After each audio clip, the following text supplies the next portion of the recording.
You're listening to the Blended Family Podcast, a weekly show with a strong focus on strategies and methods to help your family thrive. Blended families face many difficulties and challenges, which can sometimes drive families apart. The goal of this podcast is to help your blended family grow together through these challenges to create the peaceful and loving home you desire. Here is your host, Melissa. Hi there, you're joining me for episode 164 of the Blended Family Podcast. Today's the first show of the month, so you'll be hearing a guest interview. And there'll also be a giveaway at the end of the show, so be sure to stay tuned after the interview to hear who the winner is. I did want to mention a couple of things first. On the website, there is a PayPal donate button, and one of my listeners has been having a hard time donating through it. I'm not sure if anyone else is having trouble with it. If so, please reach out and let me know. I know there are also a lot of people who just don't like using PayPal at all. If that is the case, I also use Venmo. That is Venmo. That's an app you can get on your smartphone. And you can find me there at Melissa Brown FL. And that's all one word, Melissa Brown FL, like Florida, where I live. You're certainly not obligated to donate, but every little bit does help offset the cost of running the show. I have website and hosting costs, monthly giveaways, and of course, my time that I dedicate every week. So you may have also noticed that I still have not changed the intro to the show. I'm finding it so hard to find the time to do it with everything else on my plate. So I thought it might be fun to run a little contest here instead. For any of you who are interested in helping me out, here are the rules. I need a 30-second max intro. So, you can even go less than that, anywhere from 15 to 30 seconds. That will be used for the introduction to the show. If you want to use the same music that I already have, I can email you that file. But I'm also open to using something different if you have different background music that you think sounds good. It must sound professional, so it's got to be recorded with a mic in GarageBand or any similar recording software. I'll need it in MP3 format. And depending on how many entries I get, I may play them all for you and let you guys vote on which one you like best. The winner that is finally selected will get an hour coaching session for free, which is valued at $95. Honestly, I'm not sure if this is going to even get a large response or a small one. I know that all depends on, who's skilled in this type of work, who's listening. So I'm going to leave it open for a month. If there are no responses at all by next month, I'll just go ahead and do it myself. The reason I wanted to try it this way is because, for one, like I said, I'm extremely challenged with my time. But two, if you create it and vote for it, then you'll be getting an intro that you like and don't have to skip, as I know a few of you are doing. And it's just kind of a fun thing to do. I'm looking for a change, too. It's been over 3 years with the same intro. So if you have any questions about this, please let me know. I'm also going to post the information on the Facebook podcast page as well as the private group. And I'll even add it to the show notes for this show so you can read up on that, what the rules are. I'm hoping to have at least a few of you participate in this contest. So I think it'll be really fun. Can't wait to see who participates. Other than that, no further announcements for today. Please enjoy this interview. I'd like to welcome my guest to the show. Today, I'm speaking with Carla Van Walsum. Carla was trained in the Netherlands in clinical psychology, holistic therapies, and family constellations, and owns Heart-Based Solutions, a holistic practice for individuals, parents, and families. Currently, she is a PhD candidate in the USA. For over 20 years, Carla has been an internationally recognized teacher, therapist, and facilitator in the areas of relationships, heart-based parenting, women empowerment, inherited family trauma, and emotional healing. She's the creator of Happy Parents, Happy Home, Awaken to Your Happiest Life, Success, Acceleration, and Women Empowerment Topics. Carla has helped many clients create quantum progress through her unique combination of psychological, spiritual, and metaphysical approaches. Her extensive study of proven healing modalities from Europe, America, and Eastern countries provide the foundation for her work. Carla is a master in healing acute and lifelong patterns of emotional pain, struggling family relationships, and clearing blocks, limiting beliefs, communication, and inherited family traumas. She teaches others how to develop the relationships and the life that they desire. Her methods work, as evidenced by her happy clients and their testimonies. Welcome to the show, Carla. I'm so excited to talk with you today. Thank you so much, Vanessa. I'm really grateful that you invited me, and I'm so happy that I can talk about myself as well. Great. Of course. So let's start with your story, Carla. Tell us a little bit about you and how you came to do the work you're now doing today. I am originally from the Netherlands, and I had an autistic sister, so that made me very aware from being compassionate. We grew up together. We differ a year in age, so I came after her. So that probably woke me up in a certain way for, getting some empathy and compassion more than I was maybe in other ways that I would have developed. And I'm also a child of a Holocaust survivor. So I'm really in my life, in my childhood, the theme was that I wanted to help people being happier in their life. That my sister was very unhappy. She never spoke a word. She always cried. And I had that big thrive. I first became a classical flutist because that was also a way to reach people and make lift them up in a certain way, but that's never lasting. So my biggest passion was psychology. And then I became a psychologist, and what I didn't like there, that I didn't see that was healing enough in an emotional way. You can talk about problems a lot, and you see labels, and I think people are more than their labels. There is much more up to it, bigger patterns actually, and bigger pictures. So that's why I came into the area of holistic therapies and energy healing. And that does not mean that I use my hands or nothing. Thoughts and words are energy. So there is a lot of healing with thoughts and words already, what you can create. And there's more up to it, of course. So my mission became, I want to help people heal emotionally. And in the parenting situation, in my understanding, as a child in Holland and as an adult in Holland, I saw that people were usually raising kids with criticism, with punishment, and often a negative approach. And that's like inherited through generations, of course. And if you look around in the world, then you see so many unhappy people, and part of that is the result of the way they are raised. How much love did they get, how much appreciation they get, how much validation they get. And guess what? In my practice, I see that practically daily that one of the biggest problems people have is that they deep down have that lack about self-love, self-validation, self-appreciation, which is the core. And if your core is not okay, if you don't feel great about yourself, then you will not have great relationships either, or you're not successful. Well, I love what you do. I hope that was a little bit of an answer. Yeah, no, that was perfect. And I'm into a lot of energy work too, so I love that you do that. Now, I was looking over your websites, and you have 2 of them, and we'll talk about them both.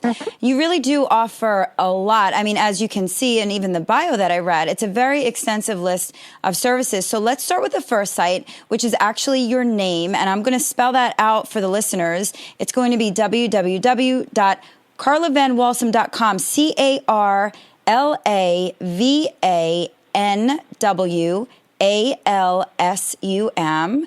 So why don't you give us just a general idea of what you offer there on that site?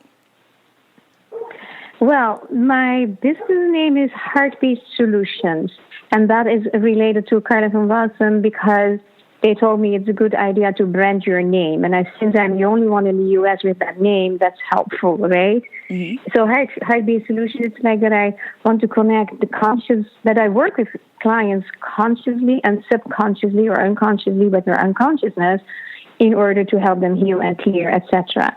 So on that side, I have my programs there, and I made a special parenting site, and that's called Heart-Based Mindful Parenting.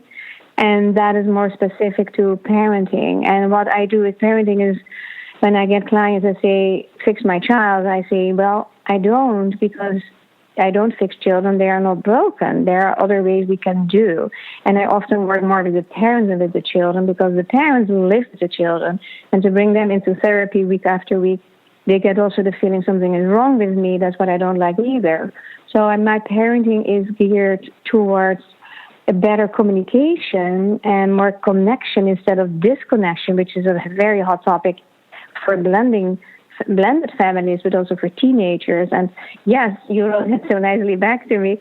I was a very happy mother of teenagers and a single mother, and I went through a very roller coaster kind of existence because we just moved to Florida from Europe. So I had all reasons to have a lot of difficulties with my kids, and nothing happened. No grade in school was lower, no drugs, and no crazy things at all. And that's not because they're so fantastic kids. No, it has to do with, which you probably will touch on later too, the nonviolent communication. I became a trainer in the Netherlands as well, and it's an American product, and I integrated that in my work. So it's very respectful, and I added something, so I call it myself crystal clear communication, because with the word nonviolent, that's based on the ideas of Gandhi, you still have the word violence there, and violence is a heavy loaded negative word, of course. Right. I was once training teachers, like 25 teachers I was hired to teach them the model, and they were so resistant, and I was like, why is that? And I didn't understand it, because people usually love this work. And that was because they were offended, because they thought, we are not violent, we have done a lot of communication, why do we have to take this training? And they actually didn't know how violent they were in their way of talking. Because most of the people that I meet think they're great communicators, but, that means they talk a lot. That's not great communication. Communication is really connecting and understand each other. And that's why it is so often difficult with teenagers, because people miss out in that. We miss out in that, how we do that. Right. Yeah, and like you said, you talk to people instead of connecting, that you hear what the other person is saying, the needs and the wants. Yeah. Okay. And that's your first site. And so the other website that you have is happychildrenhappyhome.com, and that is more of your heart-based solutions site. I guess that you've got a lot more parenting stuff on that site. Is that right? Yeah, that is really actually, Happy Parents, Happy Home is the name, but it's also heart-based parenting, and heart-based mindful parenting, because parenting is for me, how I look at it is about self-reflection, and it's a combination of your mind, there's a logic we have, and your heart is the love we have, and that needs to be combined in parenting. That's why I got there. Okay. And so for the listeners, I'm going to be adding both of those links for Carla's websites in the show notes for you, so don't worry if you can't jot them down right now. Now, Carla, you say that you are a holistic psychologist blending Eastern and Western modalities. So what exactly does that mean, and how does that compare to a traditional psychologist? Well, traditional, specifically as it is in the United States, is very behavior-oriented. Maybe that's 80%, and cognitive as well. So originally, the word psychology means knowledge of the soul. And the last 30, 40 years, it went much more into the direction of what we observe, we can prove, and what we do not see, we cannot prove, so we ignore that part. So if you focus a lot on the behavior, then you don't focus too much on the core. And for me, it's more interesting. The behavior comes from a core. What's going on with this child that it behaves, or he or she behaves like that, instead of reacting to the behavior and judging that or punishing that or rewarding that. It is a different approach. And holistic means that you come more from a total package, that you include more than only what you observe. Like going back to the word psyche from psychology, soul, which is actually the same thing, that is to me more. And that's, of course, a vague area, but guess what? That is connected to the subconsciousness we have. And, it's proven many times by science in the meantime, psychology science, that for 80-90%, our actions are motored or monitored by our subconsciousness. So our experiences in our lives and our family experiences as well, they make us who we are partially. And, and as you know, you have biological children, I suppose, then you know that every child by birth is already a different person. They come with an agenda. They have already a story, which we don't know what it is about, but it is not a tabula rasa. It is, they are already having an agenda that we need to work on and try to learn and to understand them and to meet them, that they get the education and the upbringing they need and deserve. Well, that's excellent. You can have a very anxious child. Yeah, you can have kids with issues that you don't understand. Most of the time, that's the case. I was expecting my daughter would be like me. No, she's totally different. You get children that are totally different than you are, than you expected to get. And then that's the beauty of parenting, too. I think it's an incredible, difficult job and such an important job. I take it very, very serious myself. And, you can make or break it. You can only raise a child once. It's, to me, a very important given. Yeah. And so let's talk a little bit. You mentioned it already about the nonviolent communication, and I want to understand that just a little bit better. So basically that is using different types of terminology and different verbiage so that nothing is critical. Is that what that means? Or explain to us better that is a beautiful way of getting a little bit there. The original first step, I made the first step compassion or self-compassion, because if something happens, you get hurt, it triggers something. So first heal yourself, and they have tools for that, of course, before you start a dialogue or you start to get to explode or do things which you might regret later. Mm-hmm. So then you come to the observation, and the observation is originally the first step of the nonviolent communication from Dr. Marshall Rosenberg. So the observation is so fantastic, Melissa, because it is without judgment. It is without comparison. It is without any exaggeration. It's just pure what is the fact, without all kinds of things. So you stay with the facts. So, like people say, if they're hurt, you always do that. Now, do you always do that? No, you do not always do that, And that's a bad kid. There were things that disturbed me highly when I came to the U.S. I heard all the time people speak in schools and everywhere, and parents of my kids, that's a bad kid, that's a good kid. Well, to my opinion, and that's also the nonviolent communication idea, there are no bad kids. There are only kids whose needs are not met or have not been met, and that made them the way they are. So it's more for us a challenge to be compassionate and help them to become who they are and what they are. So that first observation is very clear. And then it is because the judgments often and the condemnations and the comparisons make people unhappy or they feel attacked. You get the attack-defense mechanism. That's how I often say it's like bringing the courtroom into your living room. You don't want that, and specifically not with your children. So then the second step in the original model is connected to your feelings. You observe something that gives you a certain feeling, because and that feeling might be negative, because otherwise there's no problem. So the negativity is not because that other person did something that makes you so angry. That person did something because what you don't like there, what you don't feel good about, is because your needs are not met, and that are not needs for your environment or whatever, that are basic needs where we usually don't think about. Needs for love, needs for peace, needs for harmony, for validation, for respect. How many parents freak out if they don't get respect, and they often don't give it themselves, so that's another thing. But they have a lot of needs that we are not aware of, but they are touched that brings us so explosive, and we have often those conflicts. So what the model teaches in this way, that you take responsibilities for your unmet needs and you try to get them met in the dialogue. So you get much closer to each other in understanding. And that's very fascinating. When I heard about this, I was in the Netherlands, and I bought the book right away, and it was the last one for the next training to learn it. And it was really, it landed with me so fantastically. And yes, and then you have the words in general with high energy and low energy, like NLP, neuro-linguistic programming, is making a lot of knowledge and make it very known.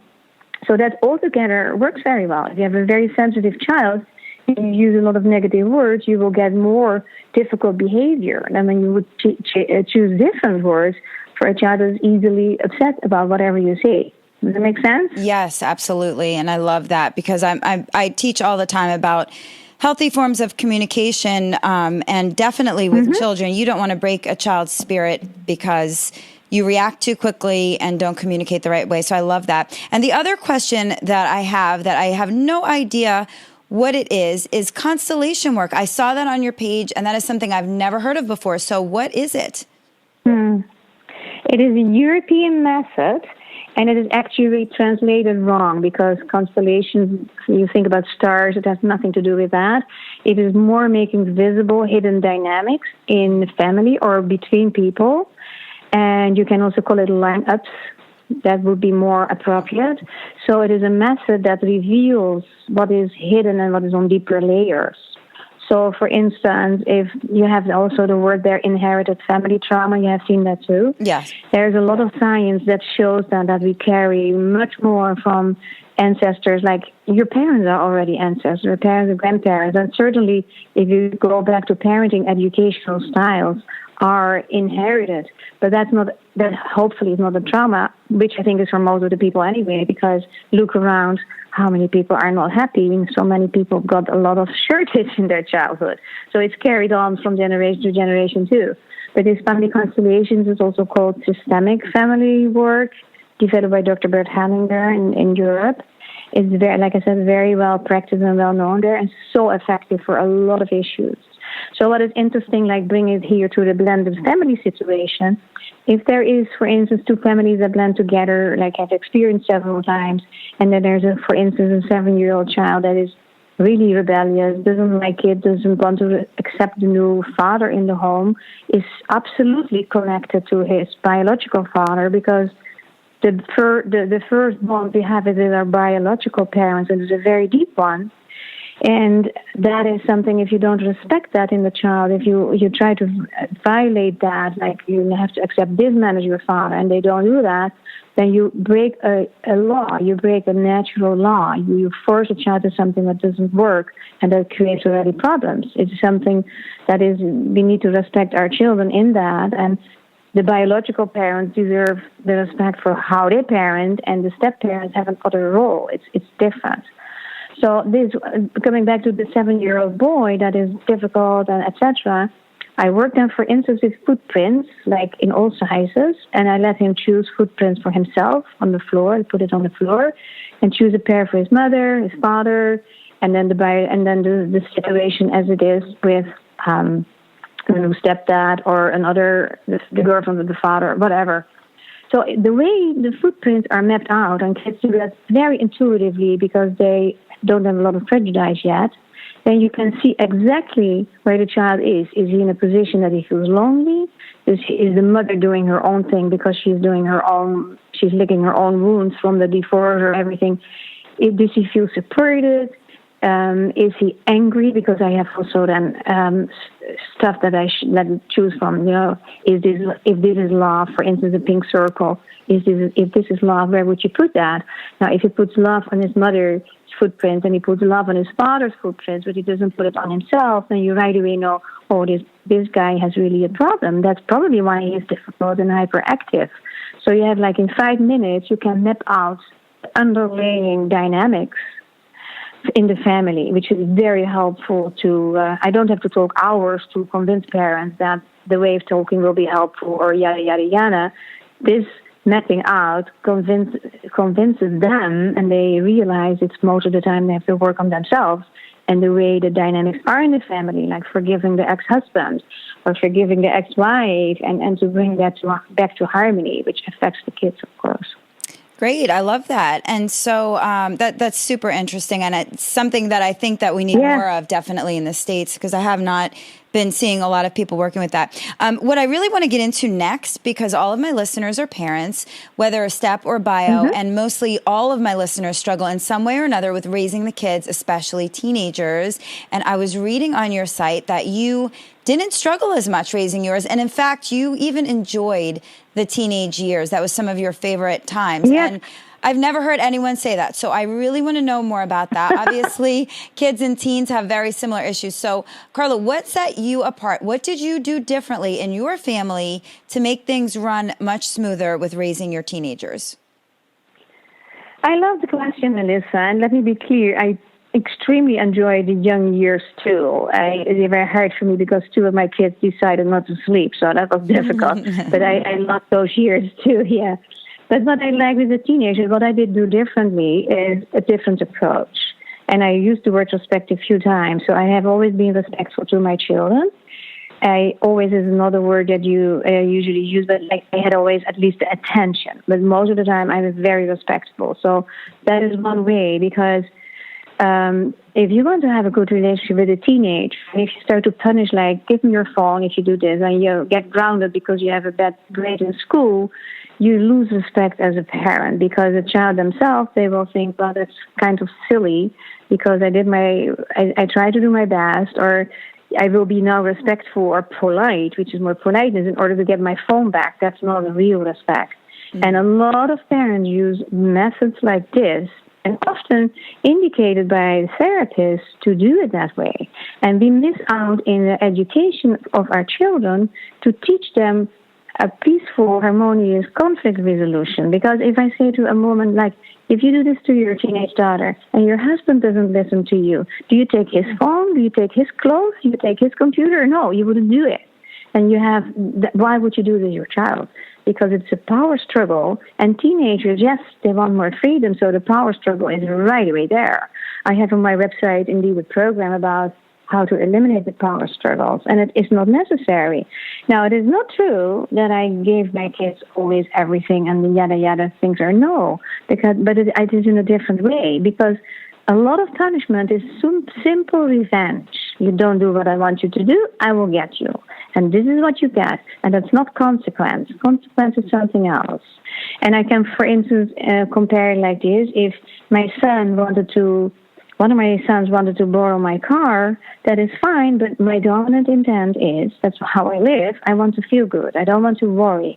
So I need to trust you. Okay, then you can lend my car. But if there comes a fine in the mail, a citation that he drove too fast, guess what? He cannot borrow my car.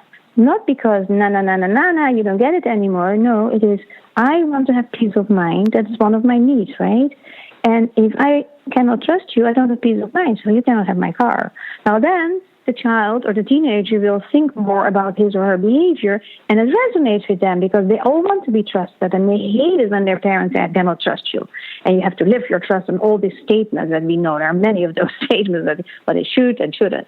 So this is one of the ways how I approach things, and very open and very, respectful, like, without judging what's coming there, and not using a lot of, not using a lot of punishment at all. And I had a very hyperactive child, a hyper, you have no clue how hyper. It was a real cut in my career because I could barely work for several years, which is fine because children are my first choice. Because I put them on this world, so I feel very responsible. So we have had those, and we have had the attention for each other. And if sometimes also, it is also about needs and how you meet each other. But there are really simple ways that I have 3 totally different children. I had also stepchildren for a while before, and it's very helpful to do it in a different way. That punitive way is. Yeah, it is a bit in America more than in Europe, and I think that is because Skinner, that is a very well-known psychologist, he had a huge impact on the American way of thinking, and a very punish and reward-oriented, like they did with the mice in the boxes, right? Right. And I think it's a bit too simplistic. I wanted my kids to be creative, independent thinking, and specifically responsible for their own actions. And so if you don't make your homework, well, the responsibility is in your plate, not in mine, because your education, your learning is joy. It's supposed to be a joy. It's adding to your life. And so you are responsible. And I would never punish if they come as a C. I would only get to the bottom, how come? What is that? And what can we do about it? Right. Well, I love both of those examples that you gave. I love the one with the car too, because it is true. We're not huge. We don't do a lot of punishing or grounding in the house, and we do a lot of communication. And you get to the point sometimes where you're like, gosh, your grades aren't up. Do I take away the phone? Do I do this? Do I do that? But you see that it doesn't work, and they just get frustrated, and it damages your relationship. But so I love putting it on them, and we've been doing that actually with our kids lately with their grades grades too. It's like if they're not doing well in school, we've been putting it on them and saying, look, you're older now. We're not going to check your work. We're not going to follow you around. This is your life. This is your grades. And I do agree. When you put it on them a little bit, then they kind of think like, oh, wait a minute. This is my business, and I better straighten up because mom and dad aren't going to take care of this anymore for me, and I need to be responsible. So I love that. And I have a couple of other examples of how you deal with some common issues with blended families that I'd like you to help me with. One of the problems that my listeners face, and I get emails on this every day, is dealing with disrespectful children and teens that don't like their step parents. And I know you mentioned it a little bit earlier with the constellation work, but how would you recommend parents handle the type of situation where the child is making it very clear that they do not and will not accept their new step parent? What kind of things can we do with that? First of all, I would say respect and acknowledge the need of that child. And it is very interesting. Why is that the case? Because if there is a new partner of the mother, for instance, right, in the house, and if that is a nice man and the mother is more happy, and children naturally want their mother to be happy, then it could be an embrace. And I've seen that and experienced that. That is a way that could happen. If the child is not wanting it, then maybe the stepdad overstepped boundaries already and playing the dad, which he should not do. Because he is not the dad, he is a stepdad, which is a different function. So the child's deepest loyalty is to the biological father, and maybe he feels for the father, maybe the mother fights for divorce and the father didn't want. So there's a very strong loyalty there. No other guy there. That's one way to look. There are more ways, of course, but that's one way. So that needs to respect, and I think the stepdad should stay out of the education. It should be in the hands of the mother, because she's perfectly capable to do it by herself. And the stepdad should be having a totally different function. And if it's just a nice guy that is there and contributes to the family with more fun and humor and nice things, then children usually really do like it. But it's very important where did it start.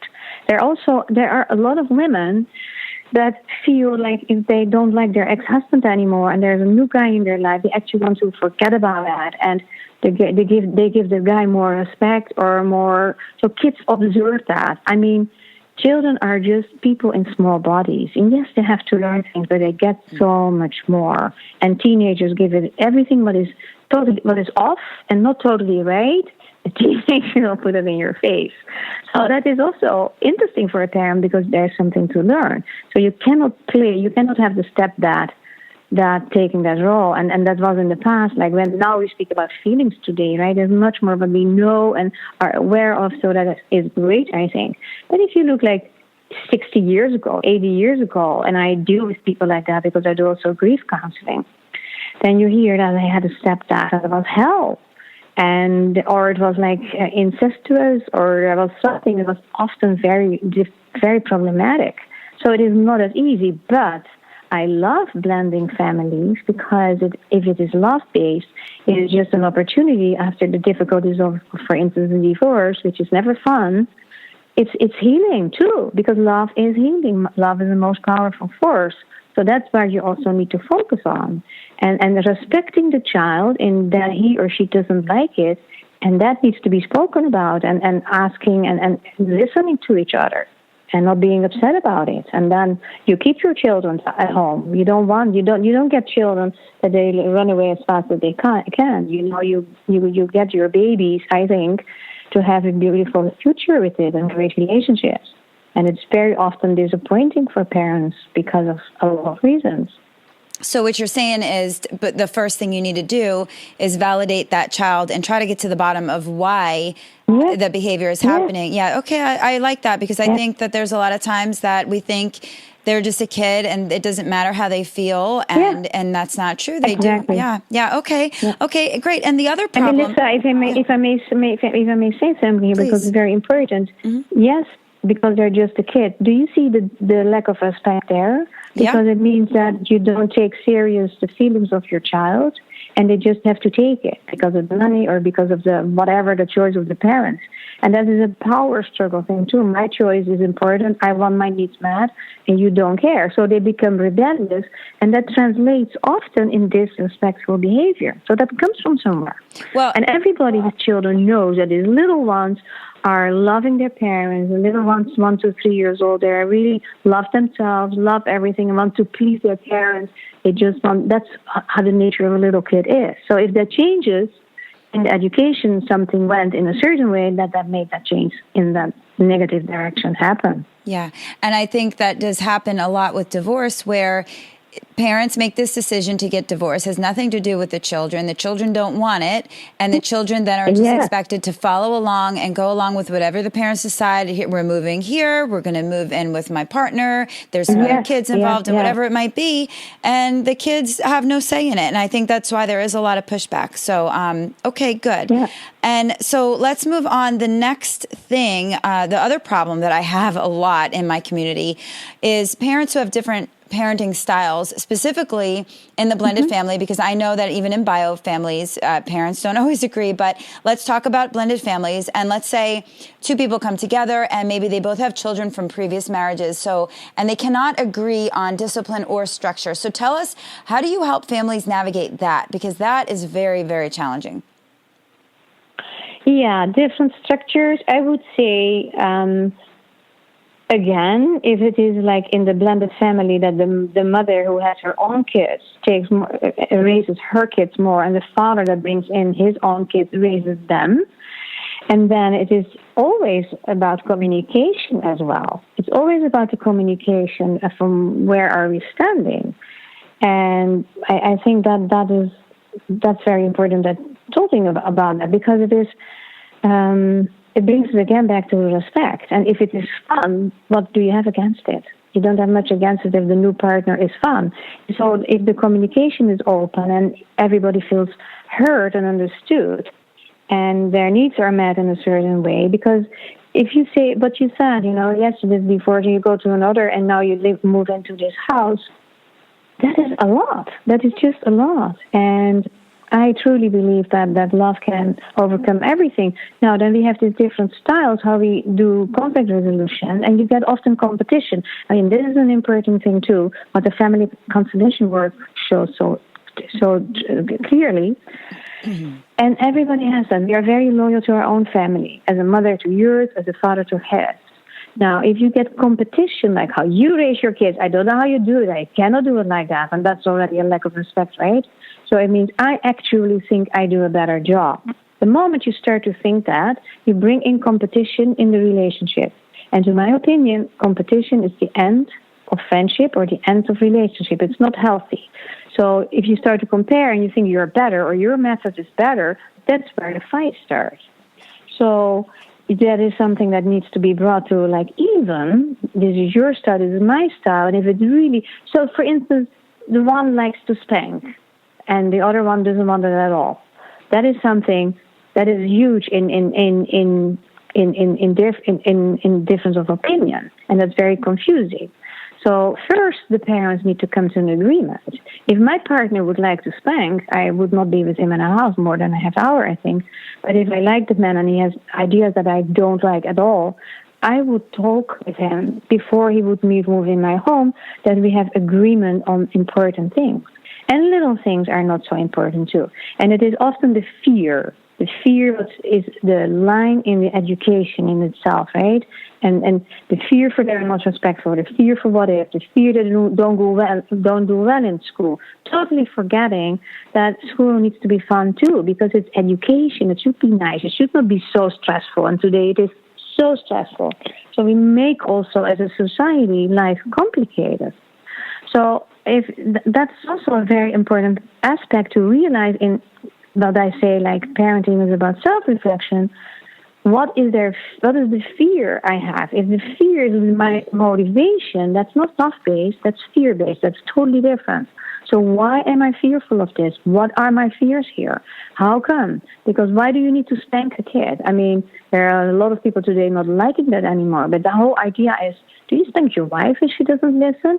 Do you spank your dog? No, you don't need to. You can teach us love and reason. You do not need to do that.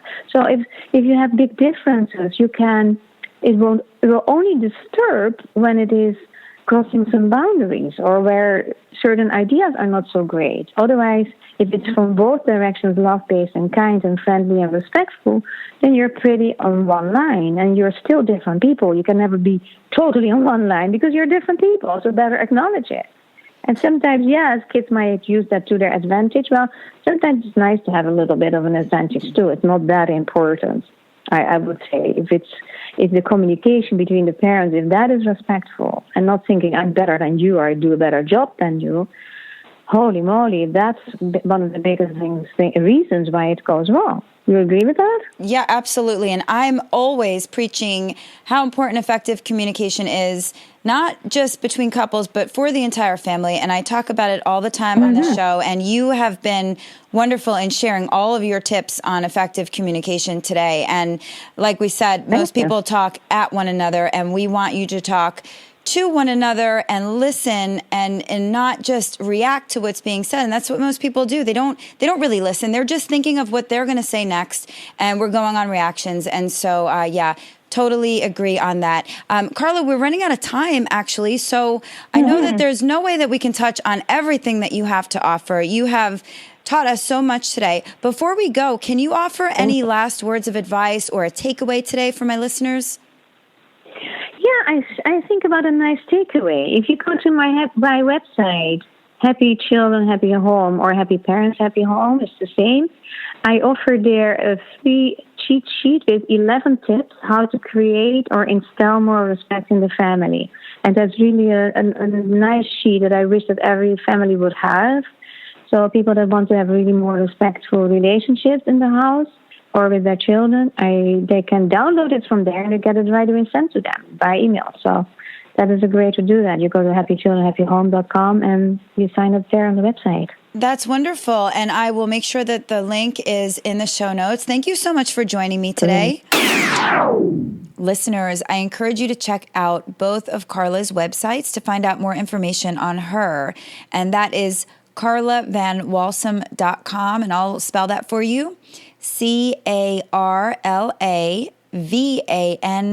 CarlaVanWalsum, carlavanwalsum.com.